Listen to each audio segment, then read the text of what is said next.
came in contact, let's put it that way, with Will Self in 1993, but not in person. It was the first time I read one of his books, My Idea of Fun. I don't know if anyone knows that book. And it blew my mind. I have to say, I'd never quite read anything like it before. I found it very, very fascinating. And that was 25 years ago, and I've kind of lived with Will Self's literature, his output since then.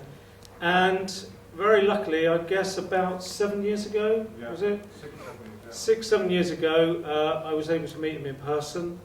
And after a bit of time, got him to come and be a professor here at Brunel, and we've never looked back. He has worked here.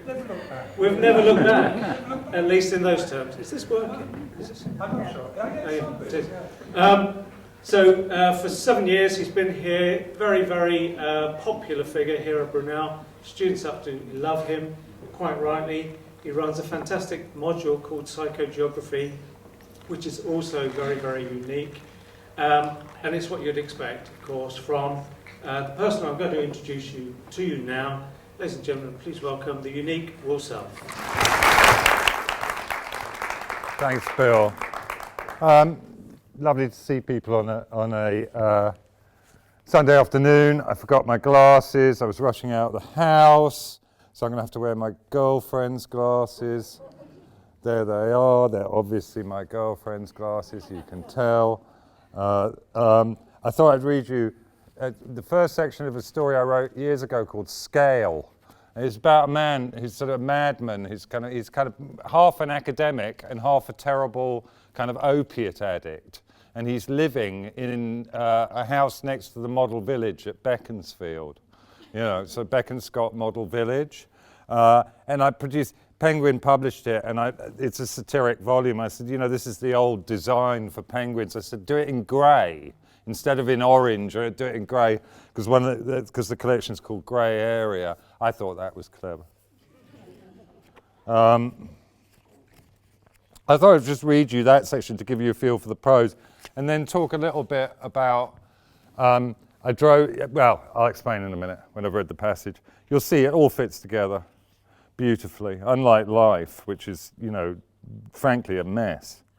I don't know if you've noticed. I mean, none of it fits up. It doesn't. None of it makes any sense at all. None at all. And the goodies don't win, and stars are not God's daisy chain. Flowers are not the souls of dead bunny rabbits. Okay, Scale. Prologue to be spoken in conversational tones. The philosopher Freddie Ayer was once asked which single thing he found most evocative of Paris. The venerable logical positivist thought for a while and then answered, a road sign with Paris written on it. Kettle. Some people lose their sense of proportion. I've lost my sense of scale.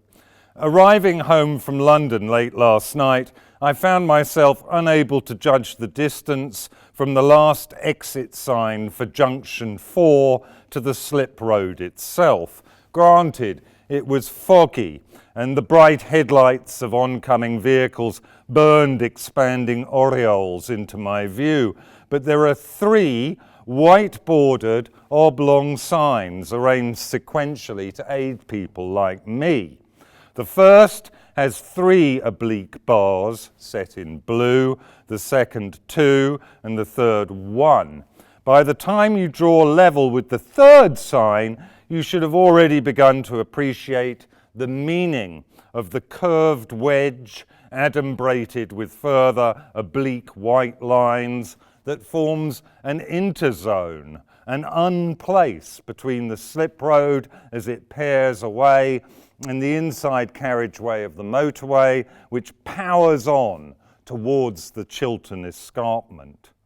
The 3 signs are the run-in strip to the beginning of the film. They're the flying fingers of the pit crew boss as he counts down Nigel Mansell. They are also the decline in rank from sergeant to corporal to lance corporal that indicates your demotion from the motorway.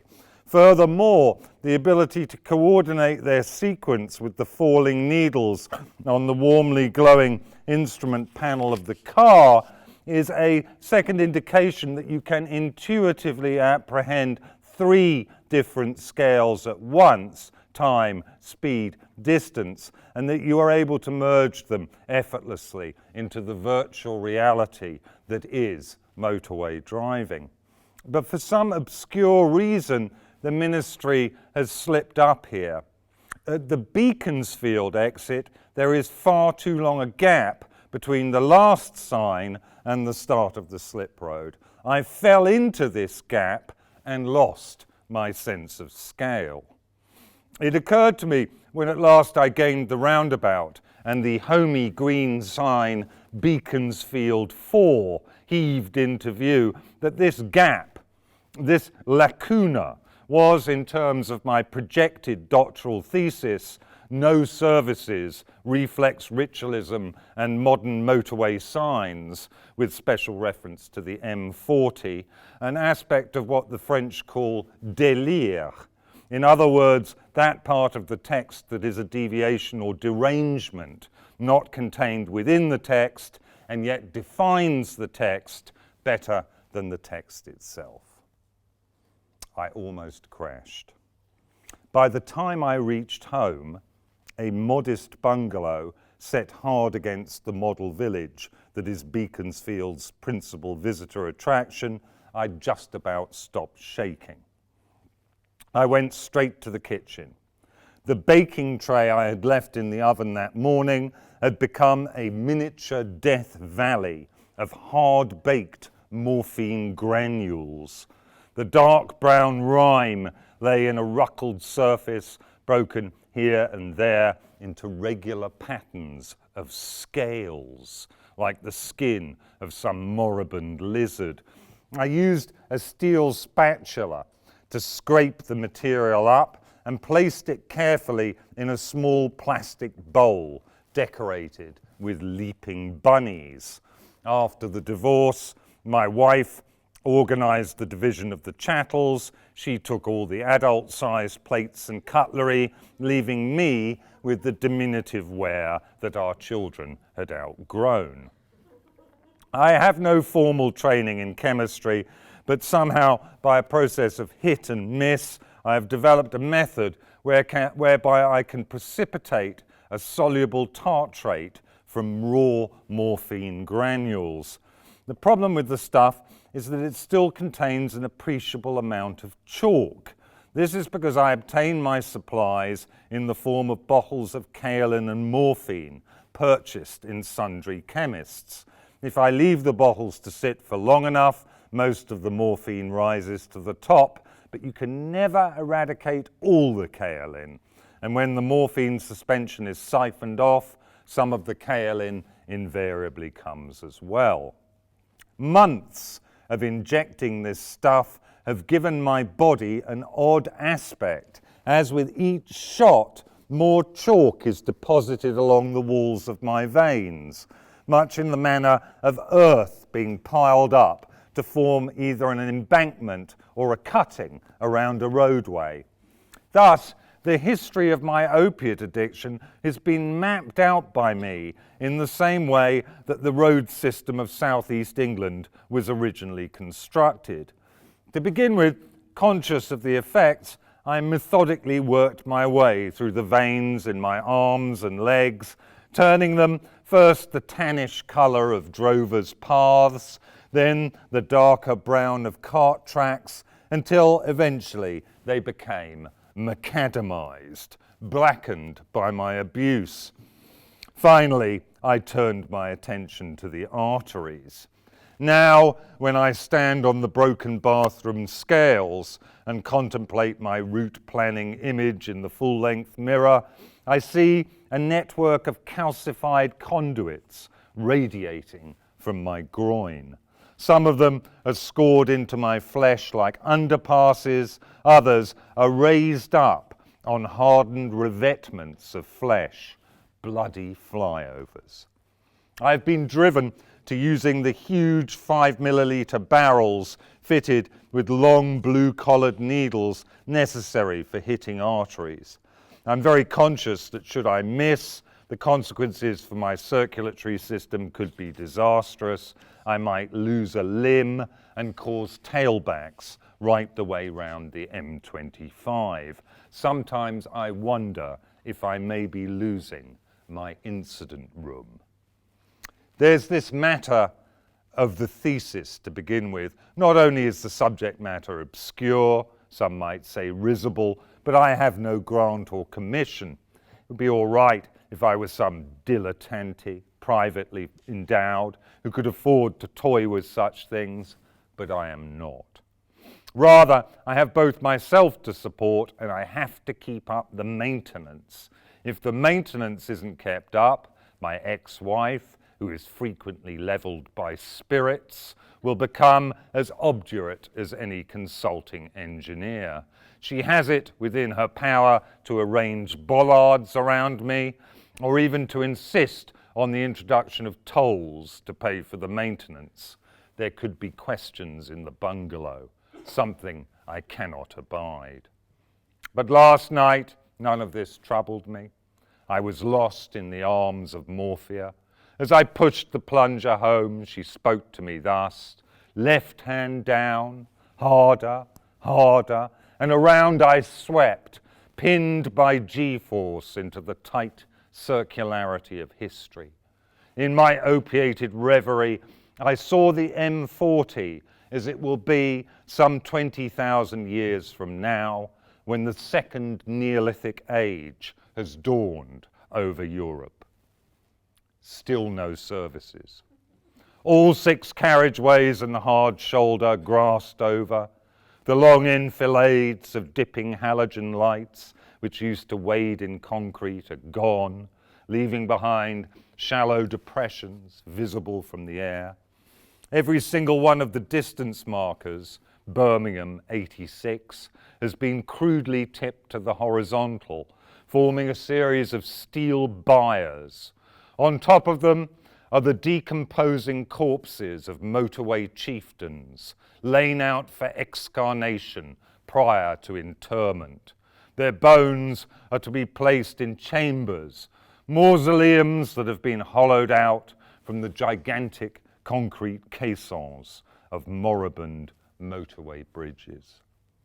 I was conscious of being one of these chieftains, these princelings of the thoroughfare, and as I stared up into the dark, dark blue of a sky that was near to the end of history, I was visited by a horrible sense of claustrophobia. The claustrophobia that can come only when no space is great enough to contain you, not even the involution that is time itself. I have no idea how long I must have lain there, observing the daily life of the simple motorway folk, but it was long enough for me to gain an appreciation of the subtlety with which they had adapted this monumental ruin. While the flat expanse of the carriageways was used for rudimentary agriculture, the steeply raked embankments were left for oroch, mouflon, and other newly primitive grazers. The motorway tribe was divided up into clans, or extended families, each of which had made its encampment at a particular junction and taken a different item of prehistoric road furniture for its totem. My clan, Junction 2 that is, had somehow managed to preserve a set of cat's eyes from the oblivion of time. These were being worn by the chieftain, bound into his complicated headdress, when he came to see how I was getting on with decomposing. "You must understand," he said, observing the Star Trek convention whereby even the most outlandish people still speak standard English, "that we view the M40 as a giant astronomical clock. We use the slip roads, maintenance areas, bridges and flyovers azimuthly to predict the solstices and hence the seasons. Ours is a religion both of great antiquity and of a complexity that belies our simple agrarian culture. Although we are no longer able to read or write ourselves, our priesthood has orally transmitted down the generations the sacred revelations contained in this ancient text. With this, he produced from a fold in his cloak a copy of No Services, Reflex Ritualism and Modern Motorway Signs, with special reference to the M40, my as yet unwritten doctoral thesis. Needless to say, this uncharacteristically upbeat ending to my narcotic vision left me feeling more melioristic than usual when I awoke this morning. Staggering to the kitchen, I snapped on the radio. A disc jockey ululated an intro while I put on the kettle. The sun was rising over the model village. From where I sat, I could see its rays reflected by 1,000 tiny diamond-patterned windows. I sipped my tea. It tasted flat, as listless as myself. Looking into the cup, I could see that the brown fluid was supporting an archipelago of scale. Dirty, grey-brown stuff, tattered and variegated. I went back to the kitchen and peered into the kettle. Not only was the interior almost completely choked by scale, but the descaler itself was furred over, transformed into a chrysalis by mineral deposits. I resolved that today I would visit the ironmongers and purchase a new descaler. It's on my route, the ironmongers, for I've burnt down every chemist in Beaconsfield in the last few months, and now I must head further afield for my kaolin and morphine supplies. I must voyage to Tring, to Amersham, and even up the M40 to High Wycombe.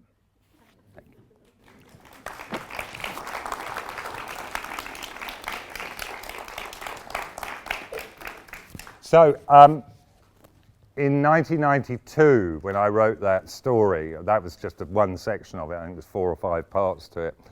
I wrote it in 5 days, actually, a section a day. And I was living in a funny house called the Red House at a place called Rykert, which is actually at junction, I'm trying to remember which junction it is on the M40. I think it's junction 7, Tame, the Tame exit, just before you get to the Oxford exit off the M40. So I was kind of preoccupied by the M40 because, you know, I was born in London in 1961 in central London, grew up in London, and I went to university in Oxford. And at that time, when I was at university in Oxford in the late 70s, early 80s, the M40 had really just went to Oxford. None of this Birmingham nonsense.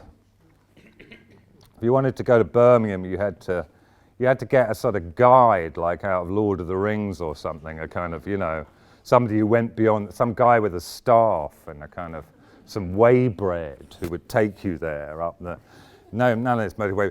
And then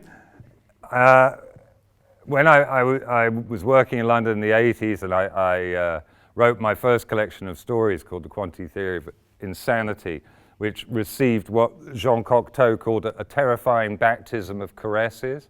It was well reviewed everywhere, did very well. I started to get ideas above my pay grade. And then I wrote a couple of novellas.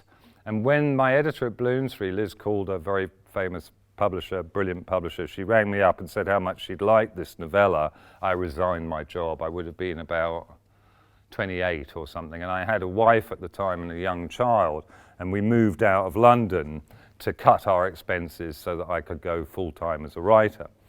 And in 1992, that would have been about 91, 92, the Tory party conference that year, and I just know that some people here are going to remember this because because you're here and you have an affinity with me and you look like, but it's sad really that you remember this because you do. Very sad. I'm looking at you. I'm looking at you. I'm looking. Sad. In 1992 at the Tory party conference, John Major gave this speech about how there weren't enough loos on the motorways, and that if you were driving with your kids and they needed a pee, you could be in a terrible position. And it was with special reference to the M40, to the lack of services on the M40. And you remember this, right? Who remembers this? A sheepish hand going up. The truth of the matter is it's more vividly engraved in your minds than the birth of your first child, etc., etc., etc. The truth is that speech by John Major, which then the media then did ridicule him a bit, because you always remember, I mean, now we look back from now at John Major and we think, yeah, wouldn't mind a bit of that. Slightly, clearly not mendacious. Kind of, anyway, enough. And so the media made great fun of poor old John Major for concentrating on his kids needing a pee on the M40 instead of the very obvious problems that the state were facing at the time. I, meanwhile, was sitting outside Oxford in a field and taking kind of daily walks. It's very shocking. You know, we teach a lot of creative writing here at Brunel, and people do generally. I've got a speech on YouTube you can see that I gave here in the Eastern Gateway Lecture Theatre on isolation and being a writer. When in my late 20s, it was a big shock to suddenly find myself sitting in a field by the M40 trying to write stories. I mean, I was obsessed by cars and driving, as you can probably realise. I used to, in those days, I had a guy, Dave Gascoigne, who lived, who I write about as well, who lived again out, I think, at Cowley, and I used to buy cars off him quite regularly, under 300 quid. You never pay more than 300 quid for a car, and I had quite a good car off Dave that I bought for £120 that lasted me quite a while, and it was also the year that they brought in the poll tax. And I remember going into the council offices in Thame and doing an impersonation of Benny in Crossroads, wearing a donkey jacket with like a length of rope tied round it and speaking like I wasn't altogether there and getting a reduction in my... Can you imagine doing that now? It was an innocent era. All you had to go into was go into the council offices and sort of talk quite slowly, and they'd say, oh, that's fine, we'll let you off your taxes. Nowadays, they tax you more. And I thought the kind of ephemerality of this item about John Major talking about people needing to pee on the M40 was my kind of launch pad for the piece, because I wanted to write a piece that was both about the utter triviality and the sort of short period that anybody would remember this John Major speech. So of course, people, it turns out, have remembered it for 30 years. And the great span of human history. So the aim of Scale is to cram everything in, as the title would suggest, to impact, hence his weird reverie at the end and kind of seeing the motorway from 20,000 years in the future. So if you read the piece, I believe it's still in print, it tries to contain in these 5 short sections every single kind of literary form ever invented, from, you know, kind of oral poetry through to the most experimental forms to conventional narratives. It's got a section in written in the continuous present and freedom of association and so on and so forth, but really very strongly centered on the M40, which seems to be the dominant thing in my life, the M40 actually, or the A40 M40 complex, because we drove out here from there just now. Well, from near here, I've lived in South London for many, many years. I mean, just reading the piece over now, when it was published, the Penguin did a little series called Penguin 60s. This is again when little forms of the codex were tremendously important, bound and printed books, and we're going back again to the early to mid 90s. I mean, I don't see why I shouldn't beat my own drum, because it gives you an index of how fiction was doing. There was 60p admittedly, but I think the Penguin 60 of Scale sold 150,000 copies or something. Weird for a short story. And reading it now, I was struck by various things. I was struck by the phrase virtual reality very early on. The protagonist describes the virtual reality of motorway driving. The phrase really wasn't in use a lot in the late 80s, early 90s. It was a kind of early adopted phrase. And if you think of it, I don't know if you were very conscious when I was reading it of when it was written. And again, I'm not making huge claims for the universality of my art, but it didn't seem at all dated to me. I couldn't see, apart from him talking about Nigel Mansell or the needles on his instrument binnacle, which you wouldn't tend to see now. Now they often look like temperature things, don't they? So, you know, they look like they're injecting you with speed, actually, when you accelerate, because they kind of go up like that. But apart from that, I didn't see anything that was particularly dated, so maybe I'd manage that. And of course, the preoccupation, you know, the protagonist is a doctoral student writing. And here I am, I've ended up just off the M40 as a professor here at Brunel. So I think the M40 kind of links, you know, has been my personal timeline and has brought me around in a kind of a roundabout back here again. This poor guy was murdered outside my house in 2000 and I don't know, six maybe, around 2000. No, actually no, must be later, must be more. God, you know, ordinal memory, not a strong point. But anyway, I wrote a book called Walking to Hollywood, and one of the sections of this, I think the section called Walking to Hollywood, really takes flight from the murder of this kid directly outside my house. I mean, it was traumatic, to say the least. So I sort of say, the police had crime tape up, and to get in and out of our house for like weeks. It was during a spate of you know, what's called postcode killings around my area in Stockwell, South London. I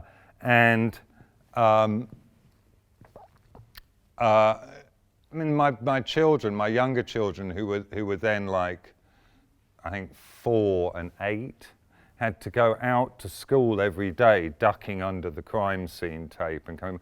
I was sort of thinking about, I grew up in the kind of East Finchley, Hampstead Garden suburb in North London. I wouldn't have said it was a particularly sheltered childhood. I always kind of joke about, when I'm telling my own children, who range between sort of 29 and 17, so I've got quite a span of them, about my childhood. The joke is always about the 60s and 70s, it was an innocent era.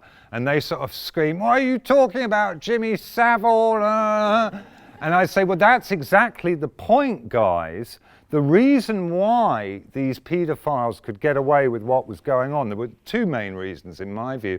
One is we were innocent. People weren't looking for that sort of behavior.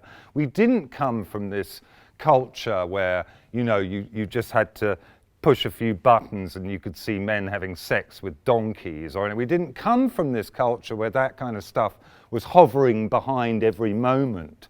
So you didn't assume that stuff. My father, who was born in 1919, used to say to me, he thought we were sex obsessed in our generation. He said, "Oh, you know, not everybody's interested in sex, you know. Lots of people of my generation never taken any interest in sex at all." And I kind of, you know, so came from this kind of Victorian era. But I think the other big reason, of course, is the great collision of this kind of 60s, liberalisation of the 60s. People were liberated, all right, but they didn't know what to do with their liberty. And they got up to a lot of bad stuff with their liberty as well. But why did I put, I chose these slides at random, more or less. I incorporated this into a book called Walking to Hollywood, and I think that shot is in the book. At the time I was very influenced by W.J.G. Zabel, the writer, who wrote Austerlitz and things like that. I was very interested in the idea of what you could do with photography in prose as well. And I also walked, it was when I was very much getting into this thing of walking to airports from my house in central London, walking out this way to Heathrow. And that particular walk, I took that shot on a morning when I walked to Heathrow from South London. And I walked out actually to here, to right here, and stayed in a B&B on Cleveland Road. And I remember I came out, there's 2 good ways to walk to Heathrow from central London. You don't have to walk along the A4. You either walk on the Grand Union Canal, which is lovely, it takes you all the way out here. Well, it takes you actually, you can walk out, for example, on the Hillingdon arm and then come across the nature reserve and down through Uxbridge, which is what I did that time. And I remember walking past Brunel, past the campus, and it looking very mysterious, and I didn't know anything. And little did I know that only a few years later I'd be coming to teach here. And on that occasion, I flew to Los Angeles and undertook an 8-day circumambulation around LA. Let's see what we randomly get for, oh, actually we've gone, that was like sub-lim, wasn't it?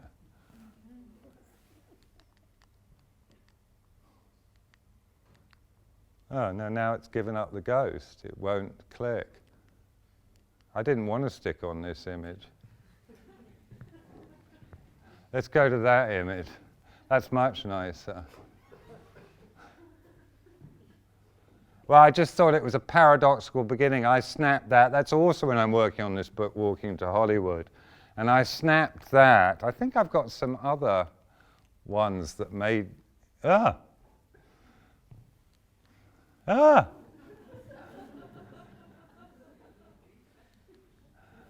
That's outside Bridlington in East Yorkshire, hometown of David Hockney and others.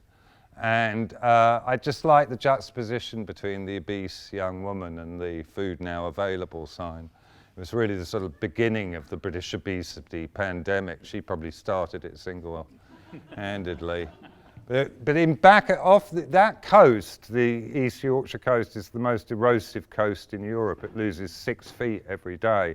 So all of these walks I was doing for this book, Walking to Hollywood, had a kind of weird angle to them. So there was the 8-day circumambulation of LA, which you think of as a car town, never setting foot in a wheeled vehicle.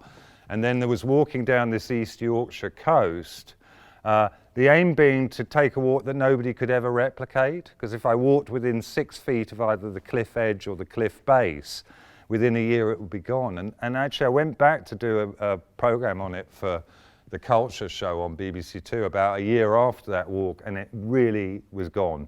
There were all sorts of features I didn't recognize. And it was just such a strange feeling to be taking this walk on this solid land everywhere you went along the coast. And I remembered it from childhood, as you will too. Nationwide, Michael Barrett with his hair looking like a splodge of Mr. Whippy on the top of his head. You know, sort of gentle current affairs, you know, something about kind of monks that brew booze or skateboarding ducks. And then a man would pop up in his bungalow on the East Yorkshire coast, and half the bungalow would have fallen into the sea. Yeah, and he'd be standing there going, "Oh, I can't understand how it happened. I only put those UPV windows in last month." And you'd be saying, "Yeah, that's because you're on top of a fucking cliff, you idiot. Have you not seen that you're on the most erosive coast in Europe?" So that was amazing. That was fascinating. That's in New York.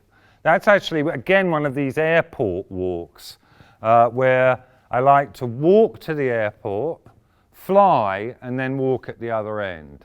Because your body registers the walking much more than your mind registers the air travel. And it really makes it feel as if you've been walking on a continuous landmass. So it's my kind of way to join all of the world together into a sort of giant Pangea of my own psyche and my own body, is to do this. It works. That's Brooklyn Bridge walking in from East New York. That's also on, isn't that a good photo? Because people don't read much anymore. I mean, saving your presence and all that. They really don't. They say they do, but they don't. But they sure do like images. They look at an awful lot of images. They look at images on their phone all the time. I think you look at images a lot too. So I thought, but that's quite good. I could always become a photographer instead of a writer, because the world needs more photographs. Oh no, it doesn't, because 3 years ago we reached peak photo. I think 2015 was the year in which it's estimated that more photographs were taken in 2015 than the entire history of photography heretofore. Isn't that extraordinary? Peak photography. So that's Pripyat in Ukraine, and that's the town that was evacuated after Chernobyl. So it's about 3 miles from building number 6, which is where the reactor melted down. I went in with a beautiful Russian photographer called Lesya Malkovich, who'd actually been banged up herself as a child after the Chernobyl explosion. I said, what was the therapy for those she was half Russian, half Ukrainian, and was taken back to the Soviet Union. I said, well, what was the therapy for your radiation dose? And she said, they kept us in isolation. She was like 11 or something. And I had to drink half a bottle of red wine every day. Somewhat gives you a different picture of the evil Russian Empire. The idea it's the most extraordinary place because it's a kind of modernist ruin. It was a town of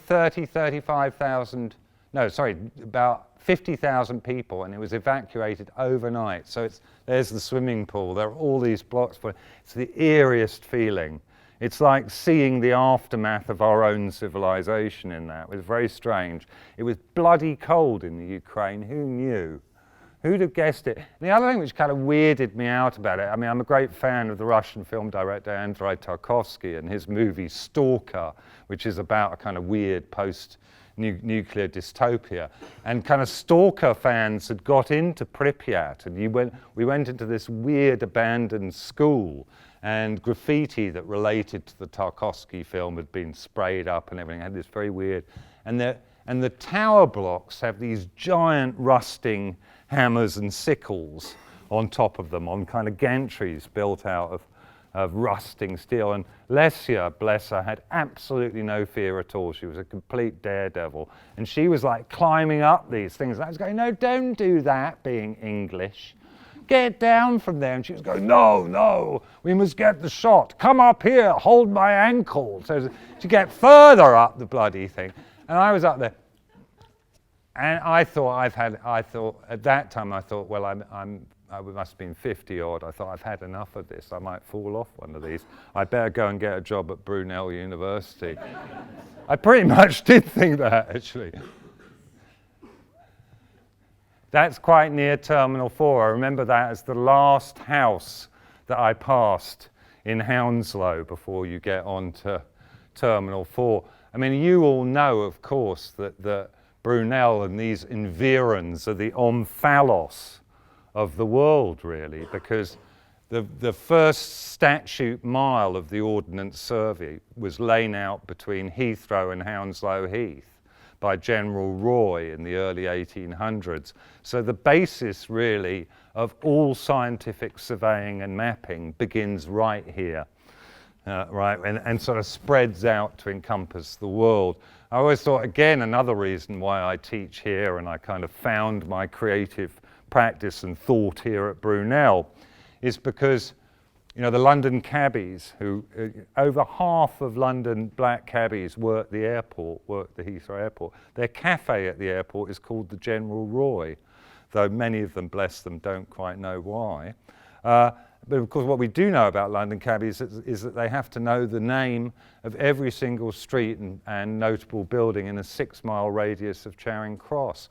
Knowledge that is so extensive and complex that if you put a London cabbie in a magnetic resonance image machine, you can actually see that their posterior hippocampus, which is the center in the brain that's involved in orientation and memory, is bigger than it is in normal people. So I love that idea that in this cafe, named after the guy who started the Ordnance Survey at Heathrow, are all these brains full of place. Meanwhile, outside the building, in the air terminals, 70 million people are coming and going every year. This great sort of sense, and I think that, you know, I think the problem is, and that's why I champion walking to the airport past this stuff. We leap over the reality of where we live. We're always trying to go somewhere else. We won't face up to where we are, and that's that. I can't understand it. I only put those UPV windows in last year. Now look at the place. Huh? Now can I get back? No. They promised me. Oh, there we go. Ah, now I've gone on to something. Oh, there we go. Huh? Did the same kind of sublim thing. So that's a British member of Her Majesty's forces intimidating an Iraqi in Basra. And my most recent novel, Phone, has a 300-page section set in Iraq, in the Iraq War. I don't think that writers necessarily have a responsibility to write zeitgeist fiction. I don't think that's necessarily the point, but I'd been engaged in a 3-part trilogy of novels linking technological developments to warfare. So it seemed, and the first volume, Umbrella, has a lot of scenes set in the First World War, so it was obvious if I was coming up to the early 2000s, we're back to scale and time scale, that I was going to deal in some way with the post-9/11 wars in the Middle East. And I was sort of slightly shocked that there isn't much literature that's come out of the post-9/11 conflicts in Britain. There is quite a lot in the States, because they had larger numbers of people serving in these theatres, and there's quite a number of memoirs. But whether or not, come in, it's all right, it'll all soon be over. Whether or not it's to do with the, I think there's a kind of reluctance to maybe not write about what you don't know. I can't write about that, don't know about that.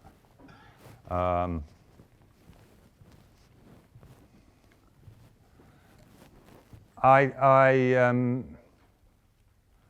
think it's very kind of interesting juncture. I don't want to get too overtly political. I don't really believe in national character. I don't believe people have a national character, but I believe in national character in the sense that I believe a lot of people get up in the morning and behave how they think British people behave. So it's quite a complicated collective imposture that's going on.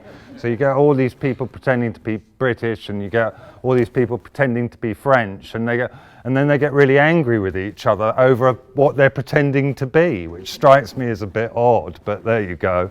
Twas ever thus.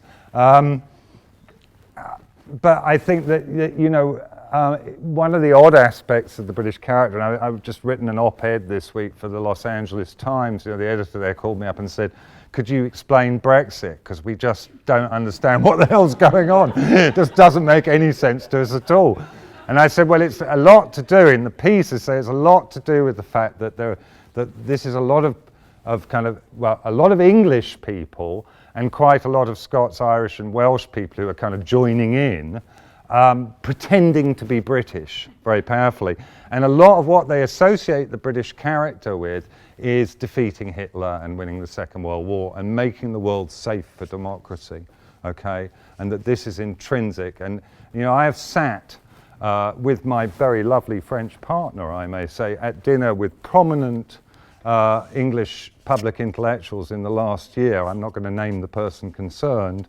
And with a French person present, I've sat with these people and had them basically say that the French are a nation of Nazi collaborators. Yeah? And so, the minute you unpick that idea, which you see represented in films like Christopher Nolan's Dunkirk or The Darkest Hour, with the marvelous Gary Oldman in the full-body fat suit doing the Churchill shtick. And you remember that bit where he's racketing around in the Cabinet War Office, sort of pissed on brandy really late at night, getting really angry about Hitler, as you would. And he sees this newspaper and he goes, oh, that bloody little house painter.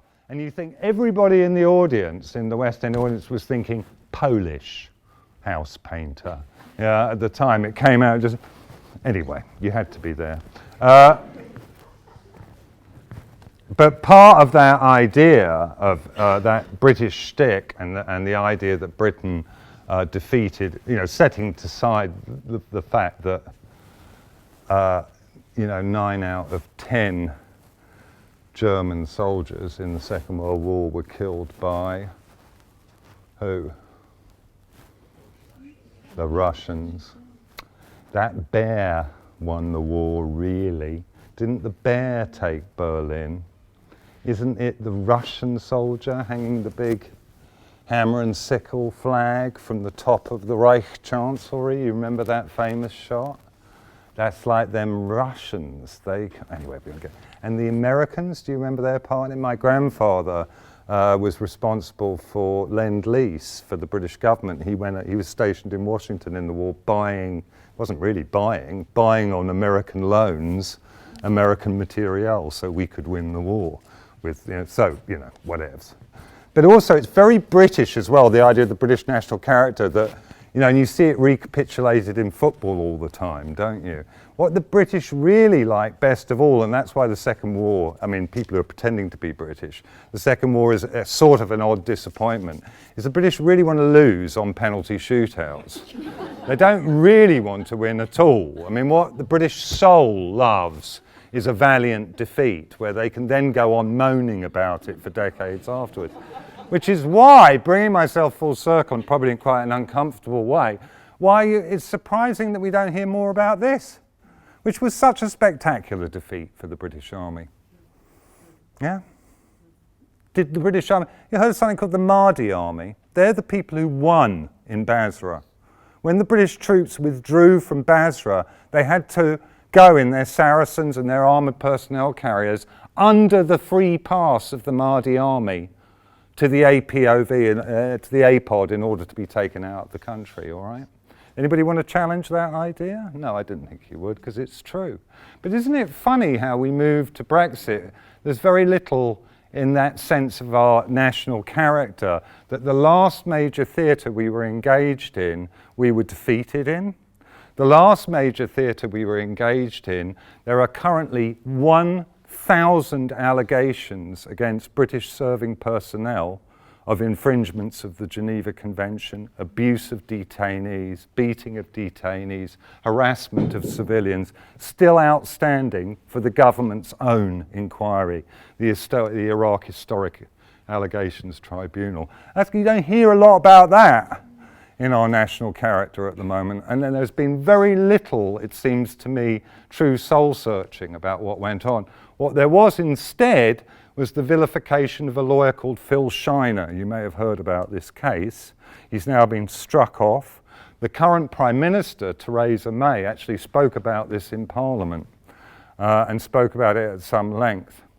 So it's a very interesting case, complex, difficult and worrying, and very much about national character, if you like, and about what people think national character is. So though I've never been to Basra myself, and I didn't go to Iraq to research these 300 pages in my book that deal with the Iraq War, I spoke at length to serving British Army officers who had served in Iraq and who were involved in it. But 2006, they weren't necessarily that happy with what I'd written, of course. But I felt vindicated by something called the Chilcot Report. I don't know if you remember that. The Chilcot Report took 7 years to prepare. And you know what? We paid for the Chilcot Report. It was paid for by but it was, remember that infamous phrase, a good year to bury bad news, or a good day to bury. 2016 was a great year to bury bad news for the British government, because that's when the Chilcot Report came out. So that's a sort of little, I'm working on a memoir now, come full circle. I could have said a lot more about the M40. I could have said a lot more about heroin addiction, which is very strongly present in that piece, and I had a lot of trouble with heroin addiction myself. I was an addict on and off for over 20 years. And actually the kind of nastiest little section of that I read to you, where the guy is injecting himself with chalk and his veins are that's kind of a bit real. I would say that's close to the bone, both figuratively and literally.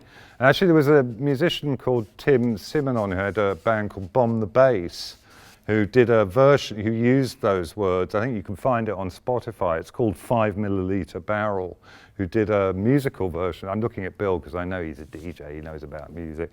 So the piece has had an afterlife scale. When I wrote it, and it was kind of current, I used to go around the country, and it was very much the beginning of events like this. I'm not saying there were no literary events before the 1990s, but they were very, very, you would sort of there'd be so much tweed in the room that you wouldn't know whether you were on a farm or at a literary event, you know, tweed and the creaking of leather elbow patches when kind of, you know, whoever it was stood up to read. It was a very tweedy, tiny scene, but really it was the expansion of the chain bookstores like Waterstones, and then the Americans came over borders in the 90s that started this culture. The literary festival like this was a Johnny-come-lately. Right up until the early 2000s, there was really only Cheltenham, Edinburgh, a couple of others on the Litfest circuit. It was all in the commercial bookstores, and I went round, the tour would have been round Waterstones of various kinds. And I used to, I mean, I read you one section, I think there's 5, and it takes about 10 minutes. The whole thing takes about an hour. And I memorized it. Not that hard, because I did write it, after all. But I memorized the whole thing, and I'd declaim it, so that I could do, you know, so I could do the police in different voices and do all of that. And I was, you know, I was a young and ambitious fellow. But every time I'd do the performance, after I'd finished, people would come up afterwards and say, "Oh, I really enjoyed the reading, Will." And I'd say, "I didn't read it. Did you see it? I declaimed the whole thing. I memorized it." No. And that, because people, you know, see very much what they want to see. Yeah? People want to form a view of things and a conviction about how the world is that will fit other preconceptions that they want to have about the world, like that the stars are God's daisy chain and the flowers are the souls of dead bunny rabbits, and that humans have a purpose and a meaning in this life, and that there is progress, and that whether or not you believe in God or you don't believe in God, it sort of doesn't matter, because in every day and in every way we are getting better and better, and the evidence is all around us. All right, thanks very much. It's lovely to see you.